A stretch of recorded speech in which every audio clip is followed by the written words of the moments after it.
Mga kaibigan, may good news para sa lahat. Kung gusto nyo nga makabasa ng mga balita tungkol sa Mindanao, wala nang iba kundi ang Mindanao Examiner newspaper. Mindanao ang sirkulasyon, Mindanao ang balita. Ang Mindanao Examiner sa Basilan, Sulu at Zamboanga. Gumawa na rin ito ng mga independent films at ABP, audiovisual presentation, at may photography at video services pa. Bisitahin po natin ang kanilang website sa MindanaoExaminer.com o tumawag sa 9925480. Marami pong salamat. Kaya natin to.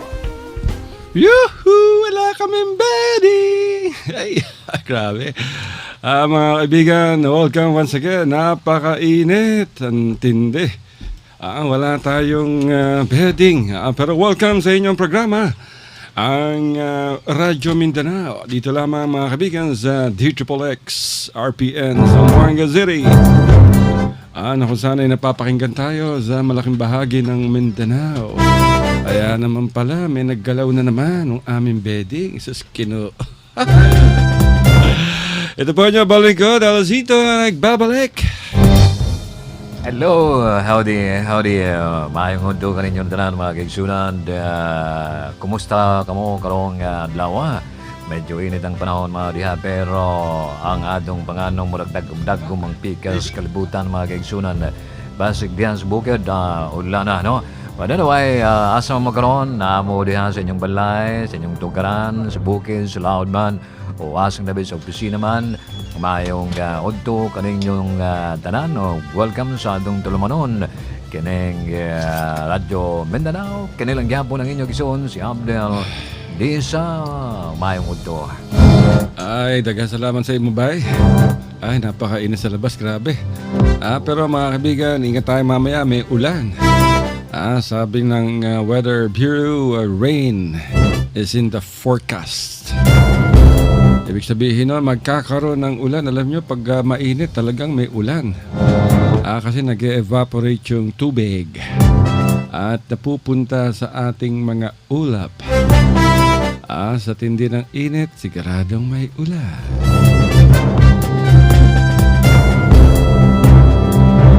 Oy, sabi nung Western Mindanao Command, mga kaibigan, mahina na raw ang puwersa ng Abu Sayyaf. Ang sabi niyan, walang iba. Kundi yung commander ng West Mincom, na si Major General Carlito Galvez. Paano niya kaya nasabi yun? Meron silang press release. At sinasabing sunod-sunod daw dahil daw sa operasyon ng militar ng Western Mindanao Command sa Basilan at Sulu. Karon din sa Tawi-Tawi ay humina na ang puwersa ng Abu Sayyaf. Galing talaga sa propaganda nitong si General Galvez, mga kaibigan. Mahina na yung Abu Sayyaf, ni isang bihag nga, hindi nila ma-recover. Mahigit sa 30 yung kidnap victims ng Abu Sayyaf. At sabi ni Galvez, mahina na raw ang Abu Sayyaf. Saywar pa more. Ganun talaga. Sabi din ng 6th Infantry Division, napatay naman nila ang 47 BIFF members. Nako, isa pa rin to. Nagsabi niya, walang iba kundi si Captain Erwin Encinas. Yung spokesperson ng 6th Infantry Division. At kinukote niya rin doon si Carlito Galvez na naman ng Western Mindanao Command. Nakapaw. Alam niyo mga kaibigan, yung 6th Infantry Division at 1st Infantry Division ay under sa Western Mindanao Command. Kaya lahat ng mga pinagsasabi niya pare-pareho. Mahina na pala yung Abu Sayyaf. Sana meron nang nare-rescue ng mga hostages. At pag nagpalaya naman ng bihag yung Abu Sayyaf dahil nagbayad ng ransom yung kung sino man nagbabayad, sabihin naman ng Western Mindanao Command, ako, pinalaya yung mga bihag dahil na pressure sa aming operasyon. Tapos papasok na naman yung Moro National Liberation Front. Sabihin ng MNLF, ops, hindi pinakawalan yan dahil kami ang nagsikap dyan upang makuha yan sa kamay ng Abu Sayyaf. Ay, nako. Kanya-kanya kayong mga saywar, kanya-kanya kayong mga propaganda. Ayan, nalilito tuloy yung ating publiko. Huwag kayong magalit sa aming mga pinagsasabi. Yun ang aming opinion. At tinanong natin si Captain Ervin Encinas dun sa kanyang press release. Na 47 na yung napatay nilang BIFF sa mga nakalipas na linggo o weeks ng operasyon. Tinanong natin, nag-email, sinagot natin yung kanyang PR dito sa Radyo Mindanao. Ang tanong ko sa kanya, ilan sa 47 na pinatay ninyong BIFF di umano ang may physical body counts? Ibig sabihin ng physical body counts, mga kaibigan, sa 47 napatay ng 6th Infantry Division ng mga miyembro ng BIFF o Bangsa Moro Islamic Freedom Fighters. Pag sinabing body counts, yung mga nare-recover na bangkay ng mga sundalo, hindi nakasagot. Hanggang ngayon, 3 araw na. 3 araw nang walang sagot si Captain Ervin Encinas, yung PIO ng 6th Infantry Division. Sa tanong ng Radyo Mindanao kung ilan ang nabawing bangkay mula sa sinasabi nilang 47 na napatay ng mga BIFF fighters. Baka naman siguro lumina na yung kidnapping. Ang laging sinasabi kasi ng militar ng Western Mindanao Command at saka ng itong 6th Infantry Division, lahat ng every time na merong press release, pag may encounter, may napapatay sila, ang kinukot nila yung mga sibilyan. Ayon sa mga sibilyan, 10 ang patay. Ibig sabihin, nagbabakbakan yung mga sundalo at mga rebelde, nakapaligid yung mga sibilyan at nagbibilang kung ilan ang casualties. Nilalagay nila sa panganib ang buhay nitong mga sibilyan. Dahil pag sinabi ng militar na galing sa sibilyan ng impormasyon na maraming napatay sa mga rebelde, nako. Tapos narinig ng rebelde yan sa mga himpilan ng radyo, sa mga television, nabasa sa mga pahayagan. Sabihin ng rebelde, anak ng pating. Sibilyan pala nagsabi na maraming napatay sa amin. Hanapin yung mga sibilyan na yan. Pagpapatayin ng mga yan. Sinong dapat sisihin dito pag napatay ng mga sibilyan? Sabihin ng militar, terorista talaga itong mga rebelde. Pinatay mga inosenteng sibilyan. Hindi nila alam dahil sa kanila kaya napatay yung mga sibilyan. Dahil na paghinalaan na nagbibigay ng impormasyon sa militar. Ayun. Meron pang PR dyan sasabihin na based on intelligence reports or reports from the grounds or reports from the commanders on the ground. Puro kayo reports. Puro mga balitang kutsere yan. Ang mahirap doon, yung sa 47 na yun, ay baka may mga civilian na nadamay doon Kasi hindi natin alam kasi wala silang body count. Meron. Katulad nung nakaraan, meron 2 batang nabaril dyan sa Sulu, operasyon ng Sulu. Sabi nung militar, nung hindi nila inilabas na meron na baril ng mga bata Ang sinabi lang nila, nagkaroon ng encounter. Pero wala silang sinabi na meron palang na tamaang mga bata. Siguro, binilang nila yun na... Tinago nila sa media. Tinago nila sa publiko. Kaya lang, yung mga pagtatago talagang umaalingasaw yan Dahil may nagsusumbong yung mga kamag-anak nito mga, itong mga biktimang mga sibilyan. Nagsusumbong yan sa media. At pag nagsumbong yan, sasabihin ng militar, oo nga pala, meron palang, pero yung mga na baril na mga bata, mga anak ng Abu Sayyaf yan. Mga anak ng rebelde. Dyan sa Basilan, yung sino bang commander na Abu Sayyaf yun? Si Mulawin ba yun? Nagkaroon ng bakbakan dyan Hindi nila sinabi, hindi sinabi ng Western Mindanao Command na merong 2 bata ang nabaril. Napatay, nako. Nung umalingasaw na sa media, sabi ng ni Galvez, we apologize for the death or wounding nitong 2 bata. Hindi ko na matandaan kung napatay ba o sugatan, pero may 2 bata. Hindi naman sapat yung apologize. Dapat panagutan ninyo. Dapat yung pamilya nito, maghain kayo ng demanda. Kung nasugatan yung anak nyo, dapat mag-file kayo ng kaso. Sa mga nasa likod ng pagkasugat na yan, sino ba nakabaril dyan? Mga sundalo ba talaga? O mga rebelde? Hindi pwedeng palampasin yung ganyan, mga kaibigan. Tinod na mga kaigsunan, Basig, kinilagi po nga itong mga military ba? atong mga puwersa sa kagamahanan. Ilang tang una-unaon ba?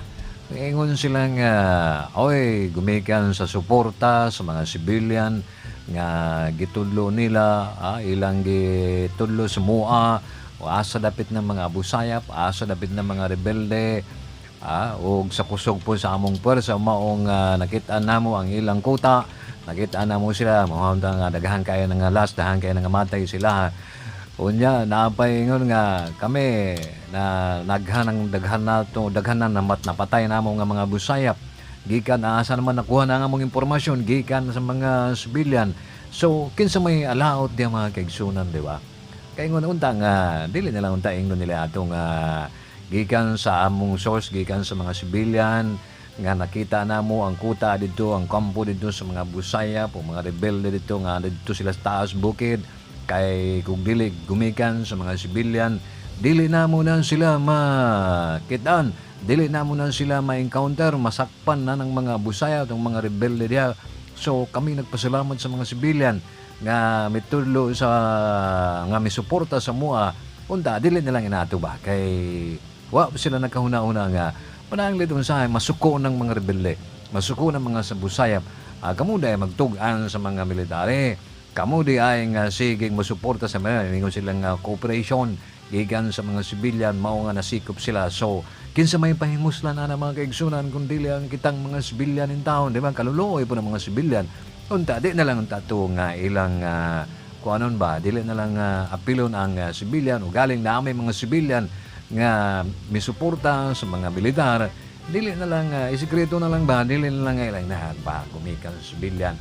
Unya, daghang kayo nagkalas doon sa mga busayap, sa mga BIAF, FF, sa mga rebelde. Apan wala man po yung patayang lawas nga nakitaan nila, nakuha nila. Mauningon sila nga ng body count ba? Kita man ta sa mga sa mga reports sa mga military nga body count na wala man. Na sila makita mga body count nga tulura. Unya ilang report nga naay mga 20, mga 30 kabuok ang namatay, lain pa daw ang naangol. Asa man daw silang kakuha impormasyon na gumigan daw sa mga sibilyan, tuwa na po ng mga sibilyan mga kaigsunan. So kinsa may makaluluoy diyan mga sibilyan ng taon, dili na lang sila manado. So pabor na para dito sila nga oy makaingon sila nga ginahinay na ta mga kitang mga rebelde, kitang mga ginahinay na kay ang mga sibilyan may suporta na sa military nga wa na tay panahon nga unsa ni nga magtago din ginahalan mo gawas ta mo adto taglaing lugar, pero wala ang taong mautang ang advantage sa mga military, pero wala sila magkahuna-una ang disadvantage ba kinsa may makaluluoy mga kaigsunan kun dili ang mga sibilyan, di ba? Kung magpropaganda ganin sila, ayuhon ba ang propaganda nila ba? Kay ako lagi usahay na amang militar sa una, pero nga inana man na among propaganda mga kaigsunan, pero karon lang ko naguna-una nga mali da itong propaganda nato. Kay ang maangil diha, ang kaluluoy diha, ang mga sibilyan, di ba? So, kinsa may military, di ba sila tuon sa military, kinsa may muadto nila kung dili ang mga busaya, kung dili ang mga rebelde, sila may pahimuslan, di ba? Kaya nga, dapat talaga malaman to ng liderato ng Armed Forces of the Philippines. Hindi naman pwedeng puro propaganda. Yes. Kasi unang-una, nakaka-demoralize yan sa mga sundalo. Dahil yung mga sundalo nakikipaglaban. Wala naman silang napatay, may casualties ang militar, and then mababasa nila sa media na galing yung press release sa militar, sasabihin na nakapatay kami ng 20 rebelde. O sabihin ng mga commander, meron ba tayo napatay ng mga rebelde? Wala naman tayo napatay kasi unang-una, for example, gawin natin kunyari yung 39th Infantry Battalion sa Davao Region. Nagkaroon sila ng sagupaan, tapos wala namang napatay ng mga New People's Army. At merong casualties ang 39th IB, kunyari, 3 sugatan. O, siyempre, yung 39th IB, pag nabasa nila kinabukasan, ang 39th IB, mga kabigan, ay nakapatay ng 20 New People's Army. Ito ay ayon sa Eastern Mindanao Command, o kaya ayon sa 10th Infantry Division. Pag nabasa ng commander ng 39th Infantry Battalion yan, yari siya. Kasi unang-una, kung saan naka-attach tong 39th IB, merong ano yan post-damage report. Assessment, merong reports yan. Every time na nagkakaroon ng sagupaan, mga kaibigan, yung mga battalion commander, nagre-report yan sa unit nila, sa mga superior nila.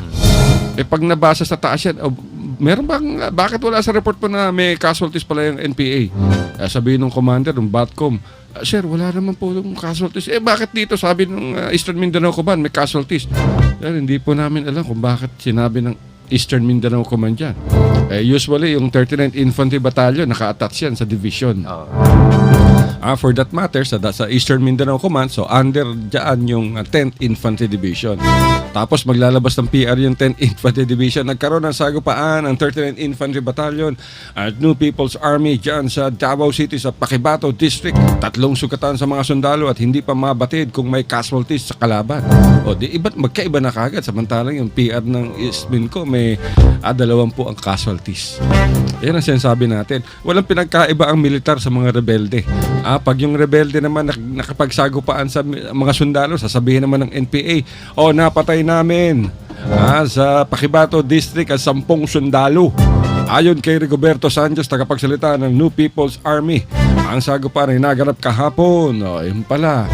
Sabihin ng militar ng Ismincom tsaka ng 10th Infantry Ops, wala namang napatay sa amin. Di ba? So, ang kawawa dito yung publiko. Yung media, yung publiko, kasi lalo-lalo na yung media. Kasi nagagamit yung media sa mga propaganda ng militar, ng pamahalaan at ng mga rebelde. So yung mga reporter naman dapat maging mapagmasid sila.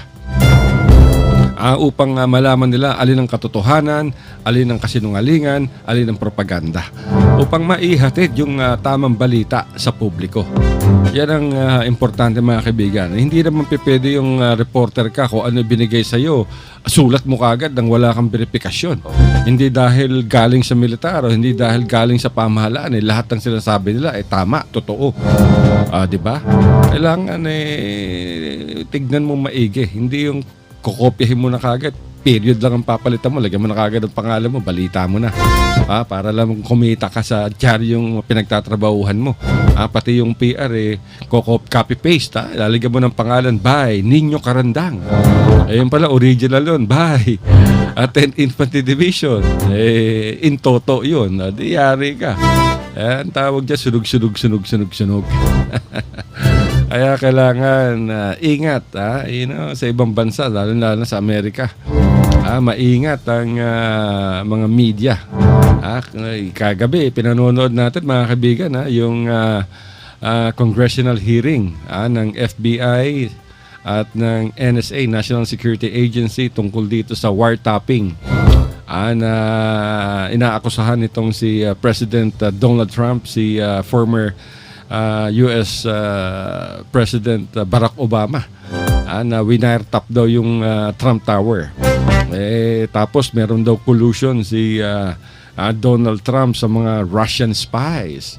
Kaya nung nanalo daw si Donald Trump, nagkaroon ng pirmahan agad sa mga kumpanya nitong si Trump dito sa mga Russian businessman, sa mga Russian businesses. Kaya napakaganda nung balita kagabi. Kaya lang inabot tayo ng hating gabi kapapanood. Kaya puyat na puyat tayo. Anyway, mga kaibigan, may dumating sa ating press release galing sa Philippine National Police sa Camp Crame. Katatanggap lang natin ito, mga kaibigan. Ipinadala sa Radyo Mindanao. May naaresto. Nako. Basahin muna natin to. Okay. Mga kaibigan, ito, balita. Siguradong nasa mga pahayagan ito bukas. Ito ay galing sa Philippine National Police. Galing sa National Capital Region Police Office. Galing to sa kaibigan natin, si Director Oscar Albayalde. Naaresto, mga kaibigan, kagabi sa Barangay Culyat sa Quezon City ang isang suspect. Actually, ikalima na to. Sa tangkang pagpapasabog sa US Embassy noong nakaraang Nobyembre. Nakilala ang suspect na si Nasip Ibrahim. Umunay nagplano, isa sa mga nagplano na pasabugin ang labas ng US Embassy. At nabatid ayon sa pulisya ay pamangkin din ni itong si Ibrahim ng Mauti sub-leader na si Isnadi Ibrahim na isa rin sa mga utak sa mga nagplano sa pagpapasabog ng mga bomba sa iba't ibang bahagi ng Metro Manila. Batay sa investigasyon mga kaibigan, itong si Ibrahim ang nagmamaneho ng sasakyang Revo na ginamit sa planong pagpapasabog sa US Embassy.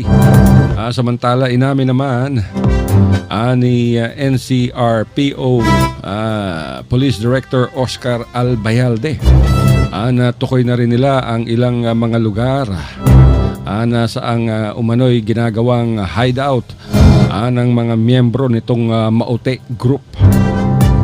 At isa sa mga nakuta ay itong Tansa sa bayan ng Tansa sa Cavite.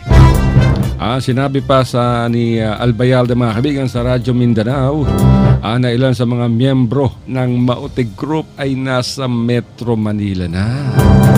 At matagal na rin naninirahan at nagpaplano ng paghahasik ng lagim sa mga sibilyang lugar, sa mga matataong pampublikong lugar. Yung pa kay Albayalde, nasa 5 hanggang 6 ang miyembro ng bawat cell ng Maute Group. At sa kabila naman ito mga kaibigan, umapila naman si Kuya Bato de la Rosa, ang Philippine National Police Chief.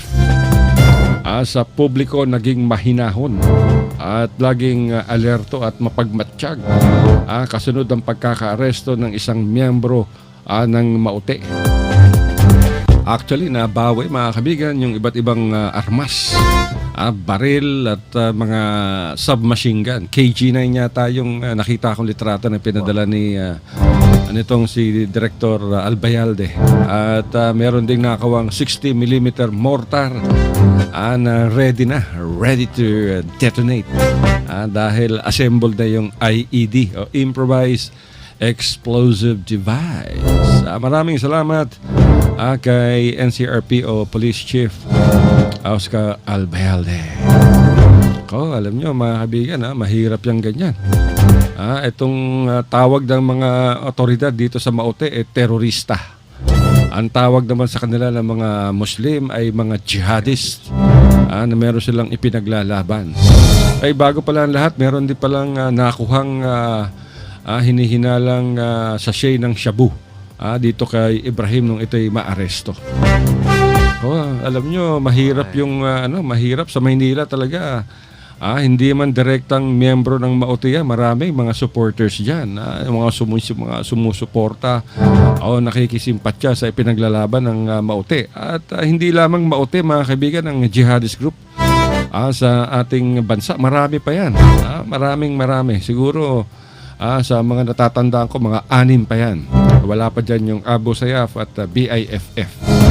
Na ang tawag, ang branding sa kanila ay mga jihadist. At lahat ng mga ito mga kaibigan ay sumusuporta o nag-pledge ng allegiance sa Islamic State o kaya sa ISIS, Islamic State in Syria and in Iraq and Syria. Pero napakahirap ng ginagawa ng ISIS mga kaibigan sa Syria. Pati yung mga inosenteng Muslim, pinapatay nila yung mga inosenteng tao. Yan ay labag na labag sa Islam. Yes, so haram. Sumulanda.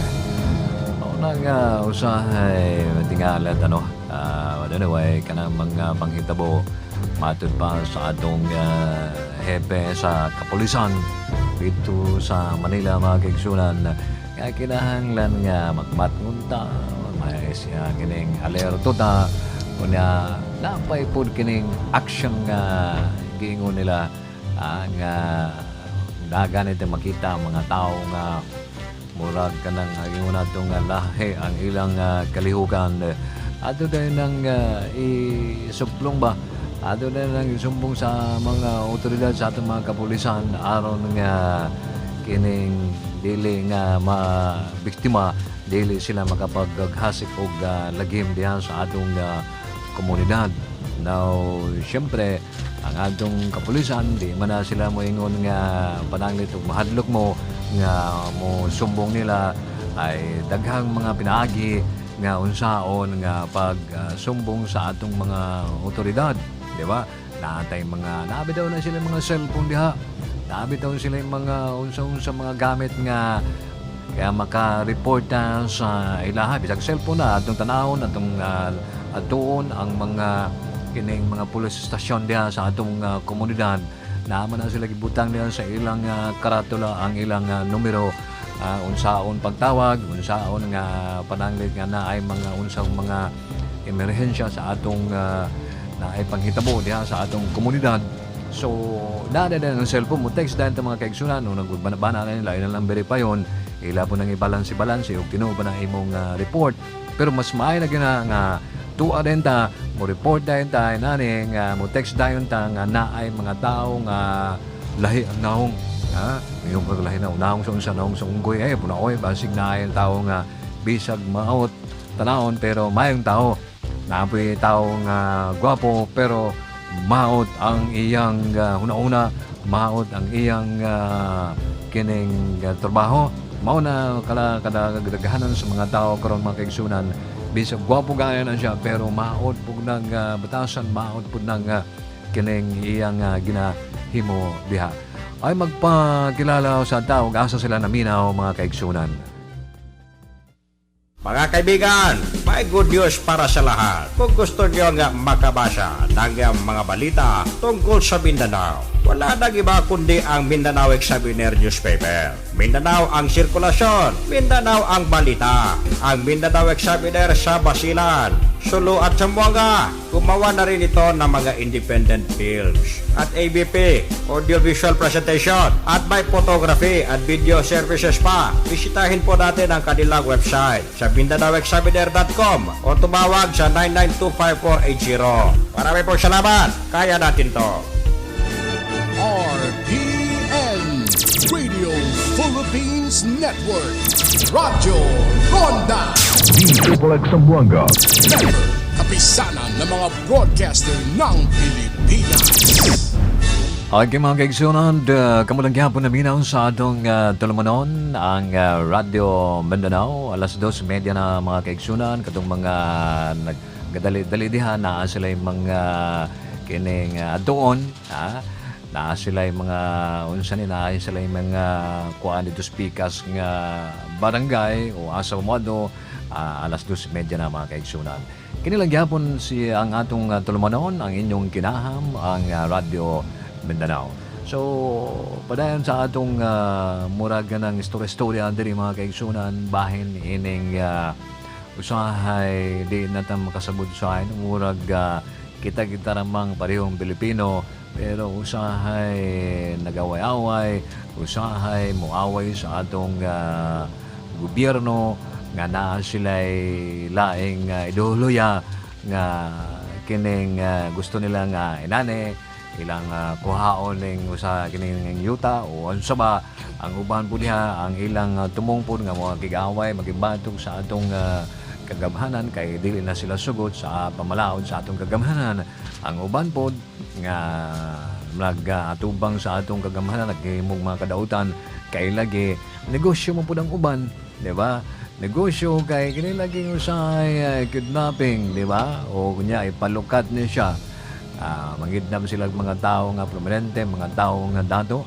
o niya ilaning ipalukat di dako ning kwarta kay milyon po ning ilang ilang makita diha di ba mangidnap pagdato unya ipalukat nag mga 20 ka milyones nga pesos ay pastilan ang uban po mangidnap og mga foreigners nga moadto diri maglakaw-lakaw diri sa masyal diri sa ila ng sikupon ila ng dakpon mga kaigsunan unya ipalukat na bilag mga 30 ka milyon nga dolyar pa jud pastilan kalit ng modato na sila rihano so mao na usahay nga dita magkasabot ning atong panahon karon ato pa sila gumikan lagi sa kapobre now pero dili nato gamiton ang kapobre dili na to gamiton ng kapobre mga kaigsunan nga maghimo kanatag kadautan sa atong nasod instead nga suportahan jud nato ang atong gobyerno aron nga hapsay ang tanan, di ba? So, unsa pa may atong huna-huna niya o pananglit nga hapsay ang tanaw, pananglit nga mo suporta ta sa atong gobyerno. Nakana bitong ingon ko ganina nga mga kita ganit tag mga tao diha sa atong barangay, sa atong komunidad nga lain ang lihok. Adto dayon ang itugan mga kaigsunan. Daghang kayong pamaagi pananglit nga mahadlok tang kuyawan tag Waldog Police Station. Ay daghang bitaw na sila yung mga number na mga numero. Uga sa ka mag-text, i-text na nimo nga, sir, na ay mga tao diri nga bago man ang ibot, uwa ta kasabot unsa man sila. Usahay naana sila sa usa ka balay, magtipon-tipon na sila, usahay mga wala na sila diha, di ba?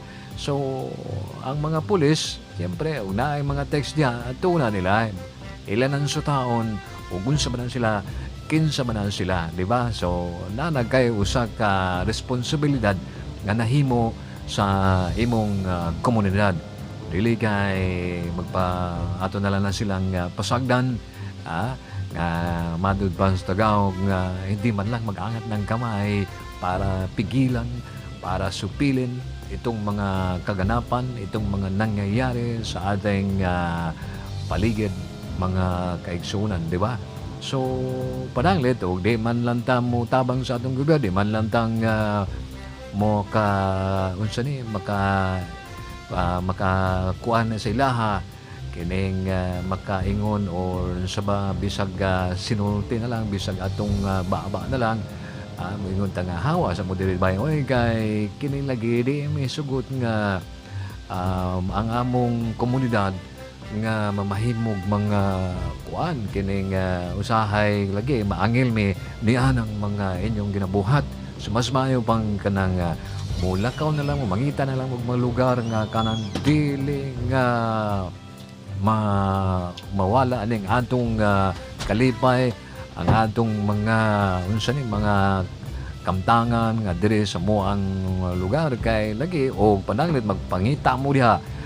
Pananglit og naay operasyon sa atong military, kinsa may makaluluoy kamo pagkahuman na ning pagkahuman o digani mo matay mo muigyas mo, kinsa may makaluluoy di kit kaming mga civilian, di ba? Bata na mga kaigsunan.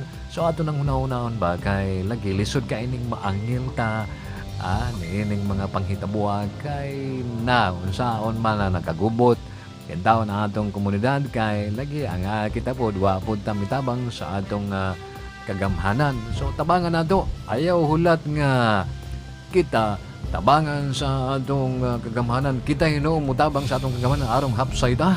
Tama. Correct. Correct. The best. Bueno mga kabigan, bago pala ang dami nagte-text sa atin dito sa Radyo Mindanao ng mga ka-DDS natin. Hindi raw natin binati yung mga ka-DDS natin, yung mga Duterte diehard supporters. Magandang hapon sa inyo dyan sa Basilan, Sulu at Tawi-Tawi, mga ka-DDS. At syempre sa Zamboanga, Sibugay, Zamboanga del Zorg, Zamboanga del Norte, Akala Duterte. ko kaya squad. Hindi. Diehard Duterte supporters. Hindi naman totoo yan, Davao Death Squad. Gawa-gawa lang ng media yan. Si Las Cañas lang tsaka si Mato-Bato ang nagsasabi ng ganyan. Dahil sila mga pumapatay. Ay, binabati natin si happy birthday pala, belated. Kay Governor Toto Tan ng Sulu Province. Nako, ng Friday, ang daming punong-puno yung Kapitolyo. Ang daming mga bumati at ang daming mga proyekto, mga kaibigan. Dahil birthday ni Governor Toto. At yun, nag-simpleng celebration, mga kaibigan. At nagpapasalamat naman si Governor Toto at sa lahat ng mga bumati. Bumati sa kanyang kaarawan. At ginamit ni Governor Toto yung araw ng kanyang kapanganakan upang mag-inaugurate ng iba't ibang mga proyekto dyan sa lalawigan ng Sulu. At nung Friday ay mismong si Governor Toto ang nag-inaugurate ng bagong gusali, mga kaibigan, ng sangguniang panlalawigan ng Sulu. At nandoon yung mga board members. Aba, tuwan-tuwa sila. Ang ganda-ganda nung, yung sanggunian na panlalawigan, mga kaibigan. At lahat, bawat isa ng mga board members ay may kanya-kanyang mga tanggapan. At siyempre, naroon din si Papang Sakurtan, si Datu Shabandar. At siyempre, tuwan-tuwa si yung butihing ina ni Governor Toto Tan, si Vice Governor Noronisa Tan. Ang galing-galing ni Mamang. Talagang parang teacher si Mamang. Yung mga board member, talagang pag maaga si Mamang, maaga rin sila. Si Mamang, Mamang Noronisa Tan, laging maaga. Kaya parang nasa classroom sila pag doon si Mamang. Parami ang mga proyekto dyan, ano? Oh, marami. Yung inauguration nga ng itong building ng sangguniang panlalawigan ay napakaganda. At ito ay nag-coincide dito, si Governor Toto ay 40 years old na. At bata pa. Nagkaroon pa ng surprise number yung mga provincial government employees sa Kapitolyo. At pagdating ni Governor Toto, nagulat siya. Alam nyo kasi itong mga kaibigan, itong si Governor Toto, hindi ito talaga nagsiselebrate ng bonggaisyo. Simple lang. Kainan lang sa kanilang bahay, pamilya, kahit sino sa kanila, kahit si Papang Sakurtan, si Mamang Noronisa Tan, kahit sino sa mga kapatid, wala. Basta may birthday, simple lang. Hindi katulad ng mga iba na daig pa ng mga ibang tao yung mga pamilyang Tansa kung mag-celebrate ng birthday. Mga iba dyan nagsiselebrate sa hotel pa eh. Yung mga ibang politiko. Pero pera naman ng kaba ng bayan, galing yung At bukod doon sa building ng sangguniang panlalawigan ay nanguna rin itong si Governor Toto Tan sa inaugurasyon, mga kaibigan, ng pagbubukas ng 2-story commercial building na merong at least 65 stalls dyan mismo sa Holo, sa bayan ng Holo. At itong commercial building ay project din to ng pamahalaang panlalawigan, at ang layunin nito is to spur economic activity and provide yung ating mga small traders ng lugar na kung saan ay maaari nilang magamit sa kanilang pagbebenta o sa negosyo. At nandoon din si Mamang Noronisa Tan at si Papang Sakurtan at iba pang mga provincial board members at lahat ng mga mayors. At napakaganda ng Sulu. Ngayong nangyada yan, yung narinig ko na mayroon diyang pinaggawa siya sila dyan na yung 2-story commercial building dyan. Parang yung iba maganda. Nasa bangketa lang, di ba? Ngayon talaga parang pag mapunta kayo, mga kaibigan, sa Hulo, sa downtown Hulo, hindi nyo isiping nasa Sulu kayo.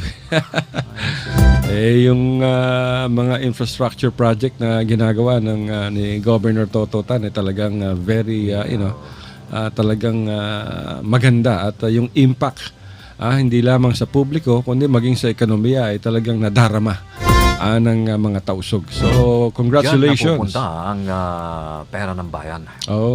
So congratulations kay Governor Toto Tan, kay Mamang Vice Governor Noronisa Tan. At siyempre sa lahat ng mga provincial government officials at mga employees. At napakaganda nung nagaganap. At tuloy-tuloy. Yan ang gusto natin. Yung ganyang klaseng mga activities ng bawat isa. At ito, mga kaibigan, walang PR to. Ito talaga, walang propaganda to. Ito ay talagang nasaksihan ko dahil umuwi ako ng Friday. Umuwi ako sa aming lugar sa Maimbong. At doon ay nakita natin lahat ng mga pagbabago. So, napakaganda mga kaibigan. So, congratulations kay Governor Toto Tan and happy birthday, sir. 40th birthday. Kudos. Happy birthday. Happy birthday, Governor. Pablood ka, Gob. Padala ka sa amin ng mga dito, pansit. Mula nung nasayan ako diyan nung 2007, no? 2007 hanggang 2008 ay wala akong nakita na mayroon diyang tinayong yung nabanggit kanina ng ating anchorman, yung two-story commercial building. May mga building din diyan pero mga pribado, mga pinaupahan yata ng mga negosyante diyan. So sa ngayon ay sa leadership ni Governor Toto Tan, kasalukuyang ay nagbe-birthday nga nung last Friday. Kaya tinuon yung inauguration ng building dyan, yung building na para sa sanggunian panlalawigan, at syempre yung two-story commercial building dyan, tinuon ang kanyang birthday. So para sa mga kababayan po natin dyan sa Sulu, kining laging kinahanglan nga magpasalamat po sa atong gobernador nga badanon pa kay magsunod 40 anyos pa lang nga nag-celebrate sa iyang birthday katong miaging Biyernes. Simple lang man sila, di ba? Dili bongga ang ilang celebration sa iyang adlaw nga natauhan. Dili uban nga kanang mga dato, ubang mga politician. Why nako, ay mga karne dire nakaparada unsa-unsa diha, pero sa atong parente diha sa Sulu, mga kaigsunan, ang mga leader diha labi na jud ang governor si Toto Tan. Kanang simple lang no ang yang celebration, kay lagi ang kwarta nga ginagamit diha sa ilang mga proyekto aron makita sa mga kadauhan ang ilang kwarta sa katauhan nagamit para po sa katauhan, mga kaigsunan, di ba? O adto ganin tag bukid-bukid, mo adto tag kanon sementado ang mga dalan diha, kay ikot-ikot ko din ako, mas maya pa ning dalan diri sa Sulu, mga kaigsunan, kalabanan puro semento. Gamay na lang ang wala ng semento, mga kaigsunan. Kadto bukog basilan ay pastilan. Adto mig amud asa tong lugar ay basilan. Adto mig tipo-tipo pastilan, mga kaigsunan. Ang dalan, ang dalan na ay sementong inigkurbada, semento. Pag umaga straight na mong dalan, hala abog lang kayo nya ug magulan nga na peteng labuka. So dihan sa Sulu, mga kaigsunan, murag ka ng gamay na lang ang dalan, mga kalsada diha nga wala semento. Lipay kaayo ang mga mag-uuma diha sa bukid, kay sayon na kaayo pagdala sa ilang mga unsa ni mga produkto nga gikan sa bukid, dili ba mapanos, dili mabulok, kay paspas man kusog mamudagan ang ilang mga sakyanan diha kay semento lagi, di ba? Dili para ubas nga probinsya nga pastilan, mabulok na lang, mapanos na lang ang ilang produkto dalon dito sa palengke, kay lagi ang dalan lubak-lubak, bisag karabaw gani magisinom mahadlok, murag ka ng maulom, wagi nga lubak-lubak nga dalan. So atong sayran, atong nakita nga nakabisita katong dito kung asayan itong mga pila ka bulan to, ay hapit og usa ka tuig may igsunan 2007 didto ko akong pasyal-pasyalan ng mga lugar diha sa Sulu, mga kaigsunan, puro sementado. Alright, nga, maganda na ngayon, lalo na sa Maimbong, napakaganda. Bueno, mga kaibigan, bago tayo nasa ikahuling yugto ng ating programa. Bago tayo magtapos, mga kaibigan, available na ang inyong paboritong Mindanao Examiner Regional Newspaper sa iba't ibang newspaper dealers sa buong Mindanao. At sa Zamboanga, matatagpuan yan marami sa downtown Zamboanga. Sa Ipil, Pagadian City, meron din. Sa Davao City, mas marami na. Pati 7-Eleven nagbebenta ng dyaryo. At ang kanilang banner ngayon, Malaysia, Indonesia, and Philippines to patrol Sulu Sea. Ako, navies from 3 countries to fight Abu Sayyaf, piracy, and terrorism. Tapos, ito magandang storya. Ang headline nila sa harapan, minerals benefit foreigners, not Filipinos. Meron tayong magandang balita. Yung DNR magtatatag ng task force, Anti-Environmental Crime Task Force. Ayon yan sa ipinadalang balita na sinulat nitong si Heidi para sa Mindanao Examiner Regional Newspaper. Basahin muna natin to. Tabi muna natin yung ating sponsor na Mindanao Examiner. The Department of Environment and Natural Resources in Western Mindanao said it would put up an anti-environmental crime task force in an effort to strengthen environmental laws in Zamboanga region. Ang nagsabi nito ay walang iba kundi si Sidur Jules Sajiri, is the DNR Chief of Enforcement Division. At yung sa kanya, nagkaroon na ng preliminary consultative meeting with the different government agencies and other stakeholders about the creation of the task force. Dito to mga kaibigan sa Zamboanga Peninsula, which is composed of Zamboanga City, Zamboanga Sibugay, Zamboanga del Sur, and Zamboanga del Norte. At for his part, sinabi naman ni DNR Regional Director Felix Miraflor, he also emphasized the need to tap other partners in carrying out enforcement activity in guarding and protecting the region.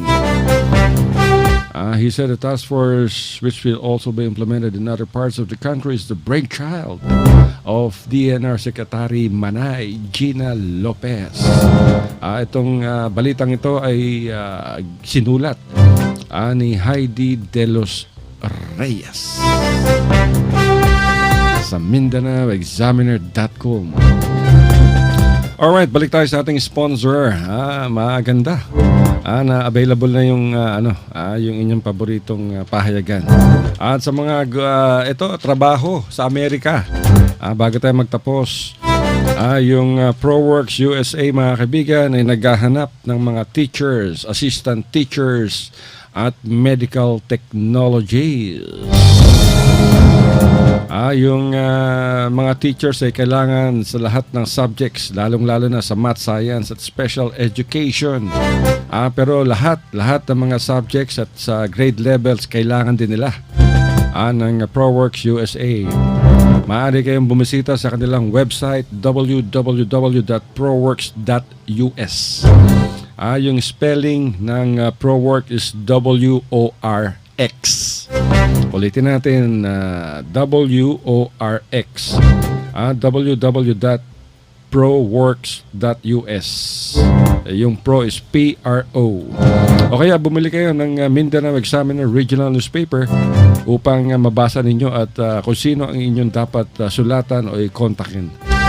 Meron silang advertisement dyan sa Mindanao Examiner Regional Newspaper. Wala na tayong oras, patapos na naman kami sa Cebu Examiner. Ang kanilang headline, Duterte tells Cebuano businessmen to be assertive. Anti-Illegal Drugs Group Task Force formed. Yan. Kung gusto nyong maglagay ng advertisements mga kabigan sa Radyo Mindanao, hanapin nyo lamang yung aming staff na si Sammy Said o kaya si Abdel Diza.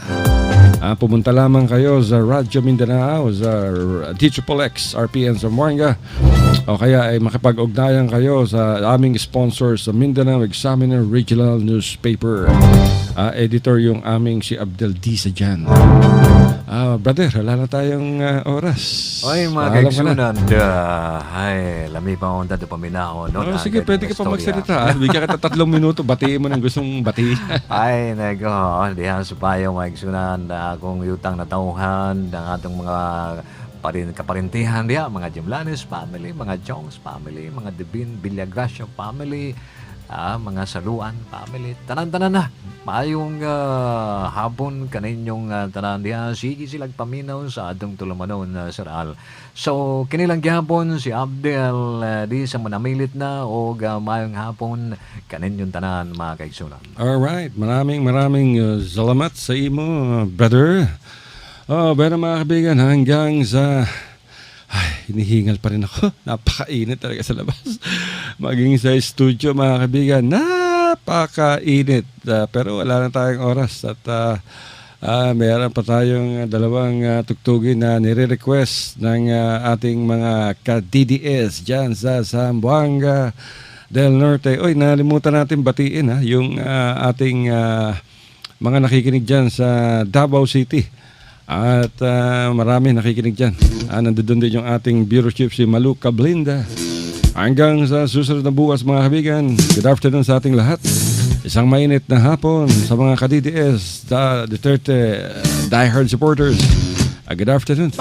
Ito po ang inyong balingkod, Alzino, nagsasabing I love you, Mama. Chup chup.